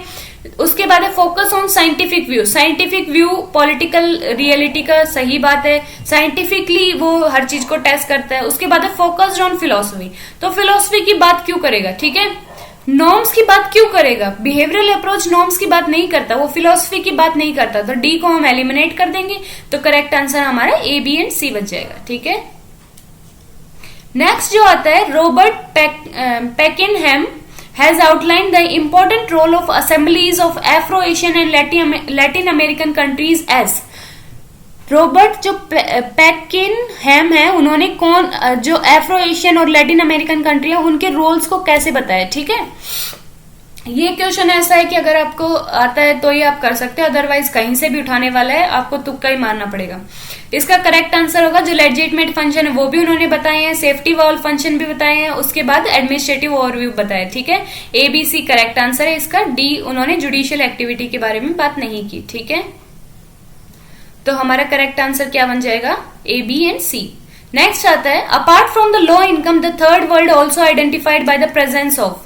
देखो इसमें भी जो थर्ड वर्ल्ड है उनके बारे में, थर्ड वर्ल्ड जो कंट्री है उसके बारे में स्टेटमेंट बतानी है कि थर्ड वर्ल्ड के अंदर और कौन कौन सी चीजें मिल सकती हैं हमें, ठीक है। पहला इसमें पहले ही आप देखो इस आपकी निगाह इकोनॉमिक प्रोस्पेरिटी पे जा रही होगी, ठीक है। तो थर्ड वर्ल्ड के अंदर इकोनॉमिक प्रोस्पेरिटी तो नहीं है, इकोनॉमिक प्रोस्पेरिटी होती तो वो थर्ड वर्ल्ड में थोड़ी ना काउंट होती, वो फर्स्ट या सेकंड वर्ल्ड की कंट्रीज होती, तो इकोनॉमिक प्रोस्पेरिटी नहीं है, इसलिए हम बी को एलिमिनेट कर देंगे। अब देख लो बी 3 में तो दे रखा है, 1 में नहीं है, तो ये आंसर हमारा करेक्ट हो जाएगा, ठीक है। उसके बाद आता है which of the following aspect were the part of Woodrow Wilson 14 point. Woodrow Wilson के जो 14 पॉइंट थे आईआर के अंदर, उसके कौन से पॉइंट नहीं है, कौन सा पार्ट है, ये हमें बताना है, ठीक है। तो देखो इसमें भी आप एलिमिनेशन लगाओ, economic barrier for the trade B imposed, तो ये कैसे हो सकता है, इकोनॉमिक बैरियर की बात क्यों करेंगे, क्योंकि वो लिबरलिज्म के सपोर्टर थे, लिबरलिज्म को एडवोकेट करते थे, तो ऐसा तो बिल्कुल नहीं करेंगे। उसके बाद Polish state is not given free access to sea, तो ऐसा भी क्यों होगा, ओनली पॉलिश स्टेट को ही क्यों बाहर रखा जाएगा, ठीक है। तो ये भी आप नॉनसेंस स्टेटमेंट टाइप में है, तो ए और बी तो हम हटा ही देंगे, देन सी और डी दो तो हमें करना ही है करेक्ट, तो सी और डी हमारा करेक्ट आंसर है। उसके बाद है what are the essentials of the glasnost policy of Mikhail Gorbachev. जो ग्लासनोट पॉलिसी थी मिखेल गॉर्बाचोव की, उसके बारे में मतलब कि हमें ये बताना है उनकी एलिमेंट्स क्या थे, उनके एसेंशियल क्या थे, ठीक है। तो ग्लासनोट पॉलिसी थी वो उनकी ओपननेस या फिर लिबरलिज्म की पॉलिसी थी, ठीक है, थोड़े राहत देने की, सिटीजन्स को थोड़ी लिबर्टी दी जाए, ठीक है, उसके बारे में। तो जो इसमें पढ़ लेते हैं promote principle of freedom to criticise, बिल्कुल सही है, फ्रीडम टू क्रिटिसाइज देंगे, क्रिटिसाइज आलोचना करने की देंगे, तभी तो मतलब थोड़ी लिबरलिज्म होगा। अगर गवर्नमेंट को क्रिटिसाइज मतलब अगर करे तो अंदर डाल दे, वो तो किस टाइप का लिबरलिज्म है, ठीक है। तो ये क्रिटिसाइज करने की उन्होंने फ्रीडम दिया था, प्रिंसिपल था उसके अंदर। End of the leading role of communist party, ऐसा क्यों करेंगे, वो कम्युनिस्ट पार्टी को थोड़ी ना हटाना चाहेंगे क्योंकि वो खुद कम्युनिस्ट पार्टी से थे। Then loosening of the control on media and publishing, बिल्कुल सही है। क्रिटिसाइज तभी तो करेंगे जब मीडिया फ्री होगा, उसे थोड़ा लूज करेंगे, ठीक है, उन्हें फ्रीडम देंगे। देन नेक्स्ट है creation of an executive presidency, ऐसी भी बात नहीं की थी क्योंकि हमें दो ही करेक्ट करने हैं, तो ए और सी हमारा करेक्ट है, ठीक है। उसके बाद जो ग्लासनोट मिखेल गोर्बाचोव है, उनकी एक और पॉलिसी थी, दैट इज पेट्रेस्ट्रोविका, लिख देती हूं मैं, PERESTROIKA, ठीक है, जो कि इकोनॉमिक लिबरलाइजेशन की बात करती थी, ठीक है। इकोनॉमी के अंदर लिबरलिज्म लाने की, इकोनॉमिक रिफॉर्म्स की बात की थी जिसके अंदर, ठीक है। तो वो भी आप याद रखना, क्या पता अगली बार वो पूछ लें। तो इसका करेक्ट आंसर हमारा हम कर चुके हैं, ए और सी, ठीक है। नेक्स्ट आता है हमारा, which of the following statement are true about UN peace keeping, जो यूएन पीस कीपिंग है उसके बारे में कौन सी ट्रू है, ये हमें बताना है, ठीक है। तो it's provision are not explicitly given in UN charter, बिल्कुल सही है। यूएन चार्टर के अंदर ऐसा कोई प्रोविजन नहीं दे रखा कि यूएन पीस कीपिंग फोर्स होगी, ठीक है। उसके 6 और 7 चैप्टर के अंदर बताया हुआ है कि मतलब कलेक्टिव डिफेंस की बात की गई है, ऐसा कुछ किया गया है, but UN peace keeping force की बात नहीं की, ठीक है। तो ये हमारा करेक्ट है। उसके बाद नेक्स्ट आता है, it is sole prerogative of secretary general of UN, तो ऐसा तो बिल्कुल नहीं है कि सेक्रेटरी जनरल का ही इनिशिएटिव है, ठीक है। उसके बाद नेक्स्ट है, it has undergone quantitative and qualitative changes in post cold war period, बिल्कुल सही है। पोस्ट कोल्ड वार पीरियड के अंदर थोड़े चेंजेस हुए हैं। Then India and America has jointly sponsored it, ये भी गलत है। इंडिया और अमेरिका थोड़ी ना ओनली स्पॉन्सर कर रहे हैं, और भी कंट्रीज हैं, ठीक है। तो पहले एलिमिनेट किया करो कि ये नहीं हो सकता, बचे हुए तो होंगे ही। ऑप्शन में देख लिया करो कितने ऑप्शन हमें छांटने हैं, ठीक है। तो ए और सी हमारा करेक्ट है, दैट इज सी ऑप्शन। उसके बाद नेक्स्ट आता है, which of the following agreement have concluded by India with its neighbour in past 7 year, past 7 years के अंदर कौन से एग्रीमेंट किए हैं इंडिया ने, ठीक है। तो India Nepal power trade agreement ये 2014 के अंदर हुआ था, ठीक है। तो ये पास्ट 7 ईयर्स के अंदर काउंट हो रहा था। देन उसके बाद अफगानिस्तान इंडिया फ्रेंडशिप डैम, तो ये तो नहीं है, ये 1976 के अंदर स्टार्ट किया था, 2016 के अंदर ओपन हुआ था, ठीक है, अफगानिस्तान के अंदर, जिसे सलमा डैम, शायद सालम या सलमा डैम ऐसा कुछ कहते हैं, आई विल चेक। हाँ, सलमा डैम, ठीक है, करेक्टली सलमा डैम इसे कहते हैं। उसके बाद है चिटागोंग पोर्ट इन बांग्लादेश, ये भी हम पहले ही डेवलप कर चुके हैं। Then building of parliament in Maldives, ये बहुत रिसेंट है, 2021 के अंदर एग्रीमेंट हुआ है, जिसके अंदर हम जो मालदीव्स की पार्लियामेंट की बिल्डिंग है उसे रिबिल्ड करेंगे, उसे रिकंस्ट्रक्ट करेंगे, ठीक है। तो हमारा करेक्ट आंसर क्या बन जाएगा, ए और डी। तो हमारा ऑप्शन देख लेते हैं हम किसमें है, डी ऑप्शन हमारा बिल्कुल सही है। देन नेक्स्ट आता है, which of the following dispute are related to India and Pakistan, India और पाकिस्तान से रिलेटेड कौन से डिस्प्यूट है, सियाचिन है, बिल्कुल सही है। उसके बाद है सर क्रीक डिस्प्यूट, ये भी सही है, ठीक है, सर क्रीक जो कच्छ एरिया में है गुजरात के अंदर, ठीक है। देन नेक्स्ट आता है काला पानी, ये तो नेपाल के साथ में है, काला पानी के 3 बार ऑप्शन दे चुके हैं ये। देन दाहाग्राम डिस्प्यूट, ये बांग्लादेश के साथ में हमारा, बांग्लादेश, ठीक है। तो हमारा ए और बी करेक्ट आंसर है। नेक्स्ट आता है, which among the following countries are member of BIMSTEC, BIMSTEC के कौन से मेंबर है ये हमें बताना है, ठीक है। तो बिम्स्टेक के मेंबर कौन से हैं, इंडिया है, श्रीलंका है, थाईलैंड है, म्यांमार है, बांग्लादेश है, उसके बाद है भूटान है, ठीक है। ये सारे बिम्स्टेक के मेंबर हैं। तो इसका करेक्ट आंसर क्या हो जाएगा, India, Sri Lanka and Thailand and Myanmar, ठीक है। तो correct answer B and C है हमारा। नेक्स्ट जो आता है, for which purpose was cabinet mission sent to India, cabinet mission किस पर्पज के लिए भेजा था, ठीक है। तो इसमें देखो ऑप्शन देखो पहले, तो 3 ऑप्शन हमें करेक्ट करने हैं, 1 हमें गलत करना है। अब ऑप्शंस पे देखो, तो इसमें सी ऑप्शन पे नजर डालो, to suppress the intensity of national movement, national movement का सप्रेस करने के लिए। तो ऐसा क्यों होगा, कैबिनेट मिशन तो वर्ल्ड वार 2 के बाद आया था, ठीक है। तो उस टाइम तक तो अंग्रेजों ने डिसाइड कर लिया था कि हम तो मतलब जा ही रहे हैं, सारी अथॉरिटी इंडियन गवर्नमेंट या फिर जो भी गवर्नमेंट बनेगी उसे देके, ठीक है। तो उस टाइम पे नेशनल मूवमेंट को सप्रेस करने की कोई ऐसी बात नहीं थी, तो सी को एलिमिनेट कर दो। तो सी को एलिमिनेट करने के बाद हमारा ए, बी एंड डी बनता है, ठीक है। करेक्ट आंसर उसके बाद है which of the following are provided by the 74th amendment act of in respect to municipal corporation, कि म्युनिसिपल कॉर्पोरेशन से रिलेटेड 74th अमेंडमेंट के अंदर कौन कौन से प्रोविजन थे, कौन कौन सी कंडीशन या कौन कौन से उसके फीचर थे, ठीक है, वो हमें बताना है। इसमें भी फिर से देखो तीन ऑप्शन हमें करेक्ट करने हैं। तो सी वाली स्टेटमेंट देखो, reservation of seats of backward class, तो बैकवर्ड क्लास का रिजर्वेशन ऐसी तो कोई बात नहीं की गई थी, उसमें वुमेन्स के रिजर्वेशन की तो बात थी, ठीक है। तो ये स्टेटमेंट गलत हो गई हमारी, तो हमारे ऑप्शन बच गए A, B and D, then that is given in B option. उसके बाद नेक्स्ट आता है the economic implication of globalisation, liberalisation and privatisation in India are. जो ग्लोबलाइजेशन एलपीजी रिफॉर्म्स हुए थे उसके कौन कौन से इम्प्लीकेशन है, कौन कौन से रिजल्ट है, वो हमें बताने हैं, ठीक है। तो substantial reduction in government spending, सही बात है। देन transformation of all process of planning, बिल्कुल सही है। Introduction of pattern of inductive planning, बिल्कुल सही है, इंडक्टिव प्लानिंग की बात हुई थी। Retention of the traditional sectoral planning, ये भी सही है, ठीक है। इसके आंसर क्यों की मैं सारी स्टेटमेंट सही दे रखी थी, इसलिए मैं आपको सही बता रही हूँ, बट जो ट्रेडिशनल प्लानिंग को इतना रिटेन नहीं किया था, तो मेरे अकॉर्डिंग ये स्टेटमेंट नहीं होनी चाहिए थी, बट आंसर की में दे रखी है तो हम कर लेते हैं। तो ए, बी, सी, डी बिल्कुल सही स्टेटमेंट।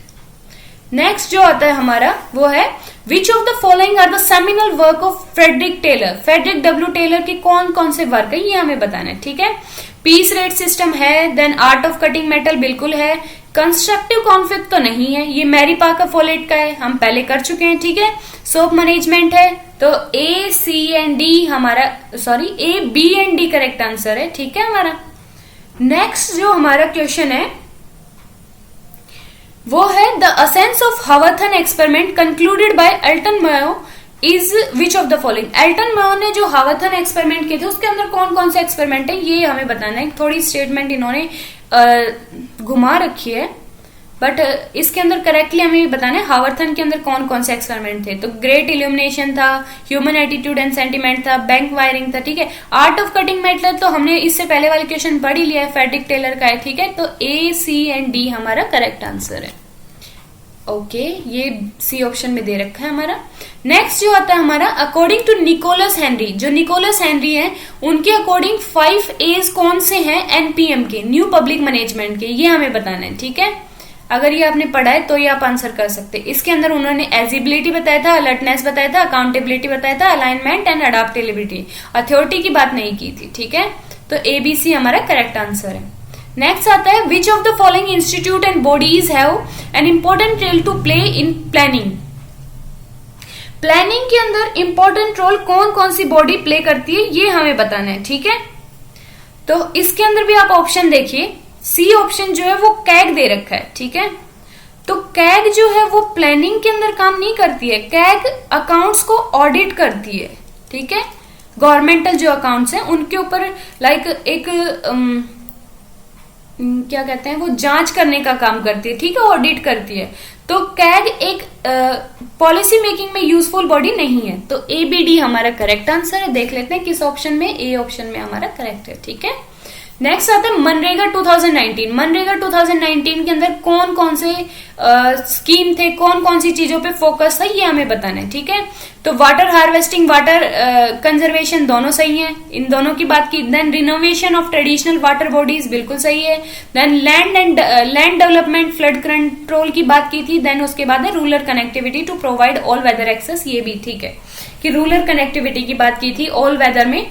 तो सारी स्टेटमेंट सही है, हमारा करेक्ट आंसर ABCD है। उसके बाद मैच आ गया अब, ठीक है। इसमें बहुत अच्छे से कर रखा है कि पहले मतलब कि ऐसी स्टेटमेंट की जिसमें एक ही आंसर करेक्ट होगा, उसके बाद ABC एलिमिनेशन वाला, देन मैच, उसके बाद स्टेटमेंट असर्शन, देन हर चीज ऐसे मैनेज करके दे रखी है इस पेपर में, इस वाले सेट में बहुत अच्छे से, ठीक है। देखो इसमें सारे इकोलॉजी से रिलेटेड थिंकर है, ठीक है। सबसे पहले रेचल कार्सन मैं इतनी बार करवा चुकी हूँ आपको, साइलेंट स्प्रिंग है, ठीक है, इनकी बुक।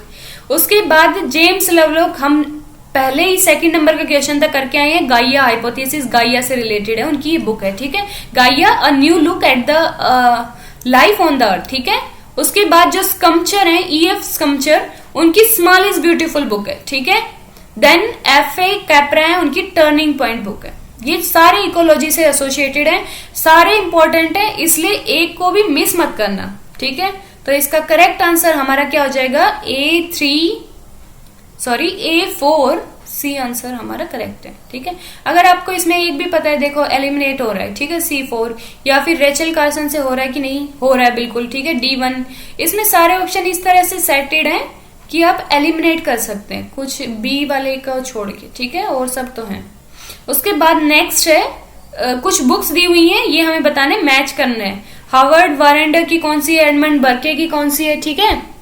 इसमें देखो पहले vindication of the right of women, ये सबको पता है कि किसकी बुक है, मैरी वॉलस्टोनक्राफ्ट, इतनी बार करवा चुकी हूं मैं, अब खुद ही थक गई हूं। मैरी वॉलस्टोनक्राफ्ट की बुक है, ठीक है। उसके बाद नेक्स्ट चलते हैं, जो आपको पता हो सकती है, एक बुक है reflections on the revolution in France, ये भी मैं करवा चुकी हूँ, ये एडमंड बर्ग की बुक है, ठीक है। अब देखो इन्हीं से ही आप डिकोड कर सकते हो। उसके बाद एक CB मैकफर्सन की कौन सी बुक है, वो आपको फर्स्ट पेज पे दी हुई है, आई थिंक उसका नाम मैं बता देती हूँ। CB मैकफर्सन की द पॉलिटिकल थियरी वाली, ठीक है, the political theory of possessive individualism, Hobbes to Locke, ठीक है। और उसके बाद जो होवर्ड वरेंडर, अगर आपने नाम भी नहीं सुना है तो आप कर सकते हैं, इसका है the political philosophy of Hobbes his theory of obligation, ठीक है, ये इनकी बुक है। तो हमारा A का 4 है, देख लो इसमें एक से ही हो रहा है, B ऑप्शन हमारा करेक्ट है, B का 3rd, देन C1 D2, ठीक है। नेक्स्ट आता है हमारा गेल ऑमवेट, देन ये परियार के ऊपर कुछ बुक लिखी हुई है, ठीक है। परियार पे क्वेश्चन हर बार आ रहा है, अगर आपको ये वैसे थोड़ा हार्ड क्वेश्चन है, लेवल थोड़ा हाई है, अगर आपको पता है तो ही कर सकते हो। परियार पे पहले देखो गेल ऑमवेट, इन पे एक इंपॉर्टेंट बुक है इनकी, ये है Dalit division, the anti caste movement and the conduction of Indian identity, ठीक है।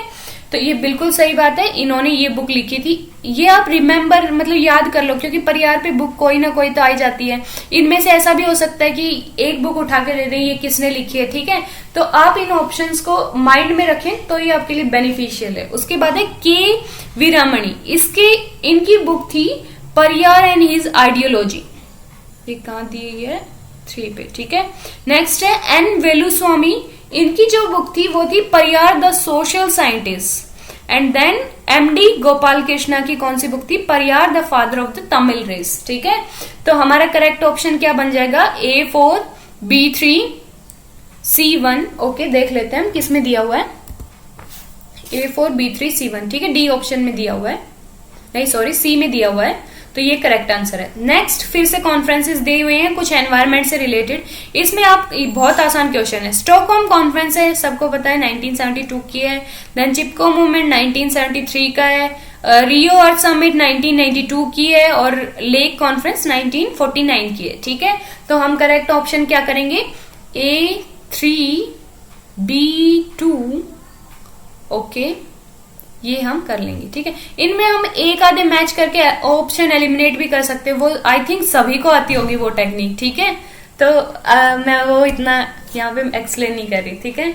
उसके बाद है आंद्रे गंडर फ्रैंक, तो ये किस थ्योरी से एसोसिएटेड है, बहुत आसान है, बहुत बार कर चुके होंगे आप, अगर आपने किए हैं तो क्वेश्चन, डिपेंडेंसी थ्योरी से है, देन कार्ल डब्ल्यू ड्यूसेच ये कम्युनिकेशन थियरी से है, और मिखिल गॉर्बेचोव ग्लासनेट पॉलिसी जो मैं बता चुकी हूँ, पहले भी आ चुका है, देन कैप्लान सिस्टम थियरी से है, ठीक है। तो A4 ओके, हमारा बी में ही दे रखा है, एक से ही एलिमिनेट हो रहा है। उसके बाद नेक्स्ट जो है हमारा, कौन सा डिस्प्यूट किसके साथ में, ये क्वेश्चन है हमारा। तो चाइना के साथ हमारा कौन सा डिस्प्यूट है, चाइना के साथ हमारा गलवान इंसिडेंट जो अभी रिसेंटली, बहुत रिसेंट था, ठीक है। नेक्स्ट जो बांग्लादेश के साथ में है वो हमारा है लैंड बाउंड्री एग्रीमेंट, जो कि हमने 2015 के अंदर साइन भी किया है। उसके बाद पाकिस्तान के साथ में हमारा है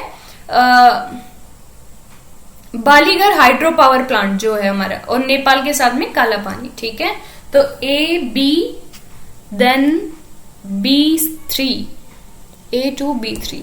तो देख लेते किसमें, ये हमारा सी ऑप्शन में दिया हुआ है। ठीक है, नेक्स्ट जो आता है हमारा अमेंडमेंट्स, बहुत आसान क्वेश्चन है। ठीक है, अमेंडमेंट ये कब 42nd कब हुआ था, 1976, देन 44th 1978, 15th जो हुआ था वो 1963, देन 38th हुआ था 1975 के अंदर। ठीक है, तो A4 देख लो, इसी से एलिमिनेट हो रहे हैं। बहुत ज्यादा क्वेश्चन ऐसे हैं जो एलिमिनेट हो रहे हैं, बहुत आसान क्वेश्चन थे। वैसे एक या दो क्वेश्चन हार्ड थे मैच द फॉलोइंग में, जिसमें से एक ये है, अगर आपको पता है तो ये आप कर सकते हो। ठीक है, तो पहला है IMF, इंटरनेशनल मॉनेटरी फंड। ये किससे है, तो IMF एक लेंडर ऑफ लास्ट रिजोर्ट की तरह काम करता है, कि जैसे कि हमारी कंट्री में रिजर्व बैंक काम करता है, कि लास्ट में जो लेंडर ऑफ लास्ट रिजोर्ट है वही इंटरनेशनल लेवल पे IMF करता है। ठीक है, उसके बाद ये सारी वैसे वर्ल्ड बैंक की ग्रुप में एसोसिएशन है। ठीक है, उसी के अंडर काम करती है। तो ये कौन सी ऑर्गेनाइजेशन कौन सा काम करती है ये हमें बताना है। उसके बाद है IFC क्या काम करता है वो हमें बताना है। IFC जो इंटरनेशनल फाइनेंस कॉर्पोरेशन है वो लोन प्रोवाइड करती है। ठीक है, ग्रोथ के लिए, जो प्राइवेट एंटिटी उनकी ग्रोथ के लिए। तो ये किस में दे रखा है, सॉरी ओके, ये हमारा A में है। ठीक है, देन नेक्स्ट है IDA, ये किसके लिए काम करती है, ये इंटरेस्ट फ्री लोन देती है पूरेस्ट जो कंट्रीज होती है उन्हें। और मल्टीलैटरल गारंटी एजेंसी MGA वो इनकरेज करती है flow of private equity developing countries के अंदर। तो हमारा करेक्ट आंसर क्या बन जाएगा, ये आप हटा दो। ठीक है, तो करेक्ट आंसर क्या बनेगा, AB then B1, okay, A2B1। ठीक है, तो ये किस में है, ओके, C ऑप्शन में हमारे दिया हुआ है।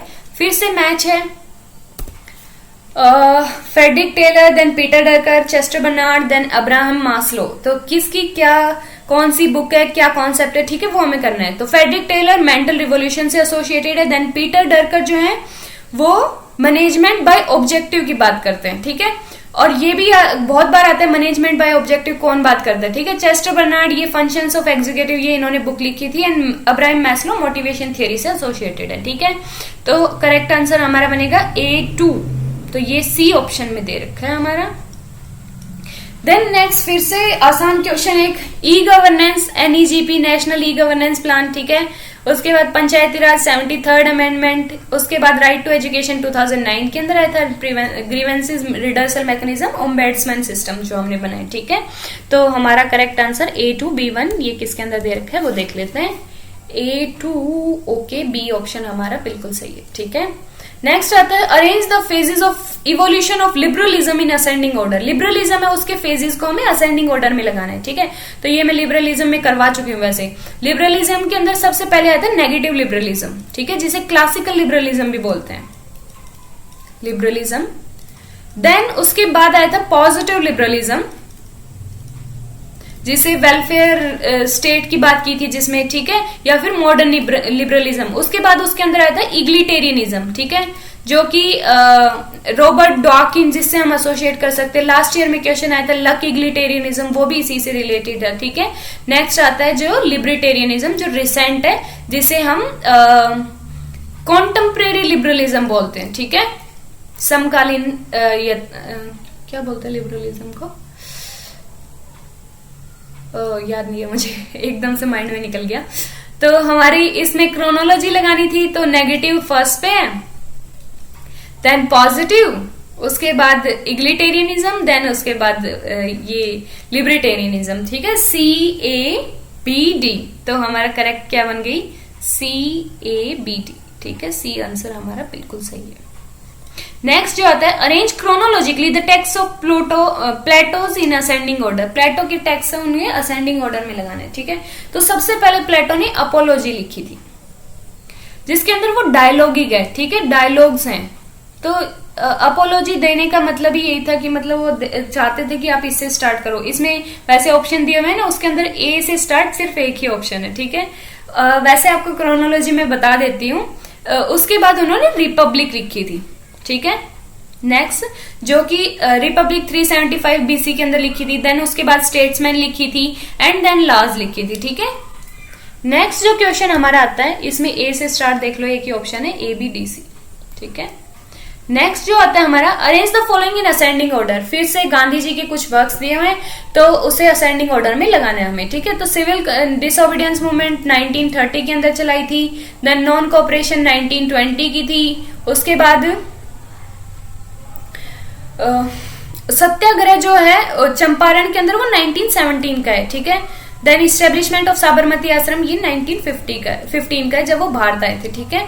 तो हमारा करेक्ट सीक्वेंस क्या बन गई, DCBA, ओके, ए ऑप्शन हमारा करेक्ट। देन अरेंज क्रोनोलॉजिकली, कुछ मतलब कॉन्स्टिट्यूशन कौन सी कंट्री का कब बना है वो हमें बताना है, ठीक है। तो सबसे पहले अमेरिका का बना है, ये सबको पता है। उसके बाद स्विट्जरलैंड का बना था, देन कनाडा का बना था, उसके बाद इंडिया का बना था, ठीक है। तो हमारा करेक्ट आंसर क्या बनेगा, अमेरिका से देख लो बी से स्टार्ट कौन सा हो रहा है, तो बी से एक ही स्टार्ट हो रहा है। अब की बार ऑप्शंस ऐसे दिए गए थे कि आप बहुत इजीली एलिमिनेट कर सकते हैं, ठीक है, बहुत आसानी से उन्हें हटा सकते हैं। उसके बाद नेक्स्ट आता है, arrange the following international event in the order of their occurrence, कि कौन सी इंटरनेशनल इवेंट कब हुई थी वो हमें बताना है। तो बोल्शेविक रिवॉल्यूशन 1917 का है, ठीक है। देन ट्रीटी ऑफ वर्सलीज 1919 में हुई थी। उसके बाद है Nazi Germany Soviet non pact, ये 1939 में हुआ था, ठीक है, सेकेंड वर्ल्ड वॉर से पहले। एंड लेनिन सोशलिज्म, ये आप मान लो कि जब कम्युनिस्ट मतलब कि रशिया बन गया था यूएसएसआर, उसके बाद लेनिन का सोशलिज्म उसके अंदर आया, ठीक है। तो क्रोनोलॉजी बन जाएगी ABDC, ठीक है, हमारा दैट इज बी ऑप्शन, ठीक है। नेक्स्ट जो आता है हमारा, arrange the following events of Indian foreign policy in order of their occurrence, कि कौन सी इवेंट कब हुई थी वो हमें बताना है। तो बस डिप्लोमेसी 1999 के अंदर AB वाजपेयी ने स्टार्ट की थी। देन उसके बाद लुक ईस्ट पॉलिसी, ये हमारी 1992 की है, ठीक है। गुजरात डॉक्ट्रिन 1996 की है, एंड पोखरान सेकंड टेस्ट 1998 के अंदर कंडक्ट हुए थे, ठीक है। तो हमारी क्रोनोलॉजी जो बी से स्टार्ट हो गया वो बन जाएगी, ठीक है। तो और ये सारी इवेंट मैं करवा चुकी हूँ अपनी स्लाइड में, जो इंडियन फॉरेन पॉलिसी की सारी इवेंट तो मैं लगभग करवा ही चुकी हूँ आपको। तो बी से स्टार्ट एक ही ऑप्शन है, that is D option, and ये हम करेक्ट कर लेंगे। उसके बाद है arrange the following formation, states की फॉर्मेशन को हमें क्रोनोलॉजिकली लगाना है। तो इनमें से आप समझ गए होंगे, हरियाणा सबसे पहले बना था, तो हरियाणा से देख लो, ए स्टार्ट हो रहा है, 2 में है। देन उसके बाद लास्ट में आपको पता है तेलंगाना बना था, तो बी लास्ट में किसके है, तो ये भी देख लो। आप एलिमिनेट बहुत इजीली कर सकते हैं इन सब में, ठीक है, बहुत ही आसान क्वेश्चन दिए हुए हैं। Arrange the following administrative reform committee and commission in chronological order, जो ARCs एडमिनिस्ट्रेटिव रिफॉर्म कमेटी या कमीशंस बने थे वो हमें बताने, ठीक है। तो सबसे पहले जो बनी थी गोपाल स्वामी अयंगर कमेटी बनी थी, जो कि रिफॉर्म्स करने के लिए बनाई थी इंडियन गवर्नमेंट ने, जो 1949 के अंदर बनी थी, ठीक है। उसके बाद जो गोरवाला कमेटी वो 1952 के अंदर बनी थी। इसके बाद एक और बीच में बनी थी, that is Paul Appleby committee. उसके बाद है जो उसके बाद जो बनी थी वो है ARC, जो 1966 के अंदर बना था और जिसको हेड किए थे मोरारजी देसाई। देन उसके बाद सतीश चंद्र कमेटी 1989 के अंदर बनी, ठीक है। तो हम क्रोनोलॉजी देख लेंगे, हमारी बन जाएगी BCAD।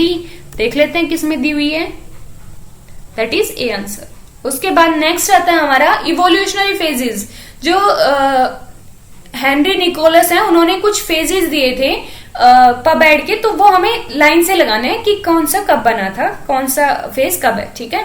तो सबसे पहले उन्होंने दिया था पॉलिटिक्स एडमिनिस्ट्रेशन डाइकोटोमी, जो कि वुड्रो विल्सन ने दी थी, ठीक है। सबसे पहले 1885 के अंदर उनका एस्से भी आया था। तो सबसे पहले बी से स्टार्ट देख लो, एक ही ऑप्शन है, तो हमारा करेक्ट आंसर हो जाएगा। हम बाद में पढ़ लेते हैं। इसमें पहले आया था politics administration dichotomy, then principle of administration कुछ थिंकर्स ने दिए थे। उसके बाद इरा ऑफ चैलेंज आया था, देन क्राइसिस आइडेंटिटी आ गई थी। उसके बाद पब्लिक पॉलिसी पर्सपेक्टिव आ गया था, ठीक है। देन उसके बाद है arrange the following in ascending order of establishment. कुछ कमीशन या इंस्टीट्यूशन दिए हुए हैं, तो वो हमें असेंडिंग ऑर्डर में बनाने, ठीक है। तो 14th फाइनेंस कमीशन 2013 में बना था। देन UPSC 1926 में स्टैब्लिश हुई थी। CVC 1964 में बना था। नीति आयोग 2014 में बना था, ठीक है। इसमें थोड़ी कॉमन सेंस भी लगा सकते हैं। UPSC से ओल्ड तो इनमें से कुछ नहीं लग रहा हमें, तो बी से देख लो कौन सी स्टार्ट है, एक ही स्टार्ट है, तो हम एलिमिनेट कर सकते हैं। बाकी है कि अगर हम नहीं भी पता तो ठीक है। नेक्स्ट जो आता है वो असर्शन और रीजनिंग का क्वेश्चन है। इसमें हमें असर्शन और रीजनिंग में क्या होता है कि एक स्टेटमेंट दी जाती है, उसके बाद में उसका रीजन दिया जाता है, ठीक है, आर करके। तो अगर वो रीजन है उस स्टेटमेंट का तो हमें उसके अकॉर्डिंग ऑप्शन लेने होते हैं। अगर दोनों स्टेटमेंट ट्रू है तो उसके, अगर रीजन नहीं देता तो ऑप्शंस दिए तो उसके अकॉर्डिंग हमें एडजस्ट करने होते हैं, ठीक है। तो every thinker was child of his age, बिल्कुल सही है कि कोई भी थिंकर होता है वो उसके एज में जो उसका जो भी टाइम चलता है उसका चाइल्ड होता है, ठीक है। उसकी जो भी सोशल कंडीशन होती है उन पे अफेक्ट करती है, इसका मीनिंग ये है, ठीक है। नेक्स्ट आता है Mary Wollstonecraft argues in the vindication of the right of woman that women should be entitled to be the same right and privileges as man should be given access to the education. कि Mary Wollstonecraft ने vindication of right of women, इस book के अंदर उन्होंने ये बताया कि man और वुमेन को सेम राइट मिलने चाहिए, राइट टू एजुकेशन भी होना चाहिए, ठीक है। तो दोनों स्टेटमेंट सही लग रही है बट रीजन नहीं दे रही, ठीक है। तो ए इज मतलब दोनों स्टेटमेंट ट्रू है और उसका रीजन नहीं दे रही, तो ये करेक्ट आंसर हमारा बी है, ठीक है। इसका जिन्होंने बार बार अटेम्प्ट किया ये क्वेश्चन उन्हें पता है, अगर जो पहली बार कर रहे हैं तो एक बार ध्यान से इनकी मतलब समझ लेना और फिर उसके बाद आप अटेम्प्ट कर सकेंगे इजिली, ठीक है। देन नेक्स्ट आता है कि ए फिर से स्टेटमेंट दी हुई है। तो पहली statement, the Mountbatten plan was announce in on 13 May 1947। Mountbatten plan है वो 13 मई 1947 में अनाउंस हुआ था, तो ये गलत बात है, ठीक है, क्योंकि माउंटबेटन प्लान 3 जून को अनाउंस हुआ था, ठीक है, जिसे हम 3 जून प्लान भी कहते हैं माउंटबेटन प्लान को। तो पहली स्टेटमेंट गलत है तो दूसरी सही होगी। ऑप्शन कुछ इस टाइप के हैं, इसके नेचर ऐसा है, तो दूसरी स्टेटमेंट सही होगी, तो डी आंसर हमारा करेक्ट है, ठीक है।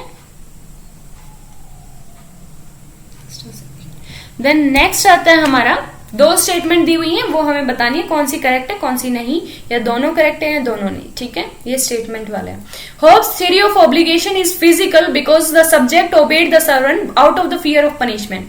जो होब्स है उनकी थ्योरी ऑफ ऑब्लिगेशन है कि जो सब्जेक्ट है वो ऑब्लिगेट करते हैं सोवरन से, उसे फॉलो करते हैं, वो फियर से भी करते हैं, ठीक है, इसमें ये कहा है, ठीक है। तो ऐसा एक मिनट, हम दोनों स्टेटमेंट पढ़ते हैं फिर मैं बताती हूँ। तो ये स्टेटमेंट सही भी है, ठीक है। उसके बाद है, laws of the nature of Hobbes were not merely the pieces of advice but about prudent pursuit of self interest. कि मतलब जो ओनली एडवाइस नहीं है सेल्फ इंटरेस्ट की, बट मोरल लॉज हैं जो हमारी ड्यूटीज को भी बताते हैं, ऑब्लिगेशंस को भी बताते हैं, ठीक है, because they are commanded by God, ठीक है।